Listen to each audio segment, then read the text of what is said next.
ఆ తర్వాత మా అమ్మగారి గర్భంలో నేను పడ్డాను. నాది మరణించే వరుస అనమాట, నాది చనిపోయే వరుస. మా అమ్మగారు ఆలోచిస్తూనే ఉన్నారు, ఎందుకంటే అప్పటికే ముగ్గురు అలా మరణించారు కనుక. ఆ తర్వాత మరణించే వరుస ఎవరిదంటే మా అమ్మగారి గర్భంలో నేను పడ్డప్పుడు మా అమ్మగారు భయపడుతూనే ఉన్నారంట. భయపడుతున్న సందర్భం, వాళ్ళు భయపడినట్లుగానే ఒకరోజు హాస్పిటల్కి వెళ్ళి టెస్ట్ చేస్తే గర్భంలో ఉన్న శిశువు చనిపోయింది.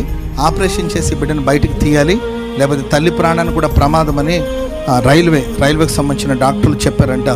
అప్పుడు మా అమ్మ భయపడిపోయి దేవుని సన్నిధిలో, దేవా ఎందుకు ఇలా జరుగుతుంది, ఈ శాపానికి కారణం ఏంటి? ఒకప్పుడు నేను నిన్ను నమ్ముకున్నాను, నేను ఆరాధించాను, కొన్ని కారణాల వల్ల నేను ఇక్కడ ఉండవలసిన పరిస్థితి వచ్చింది. దయచేసి నన్ను మన్నించి నన్ను క్షమించి నా గర్భంలో ఎదుగుతున్న ఈ బిడ్డను నువ్వు కాపాడండి ప్రభువా, మృతి పొందిన ఈ బిడ్డను కాపాడు అని మా అమ్మగారు ప్రభుత్వంలో ప్రార్థన చేసుకున్నారంట. మా అమ్మ ప్రార్థన చేసుకుని ఒక అరగంటకి చనిపోయిన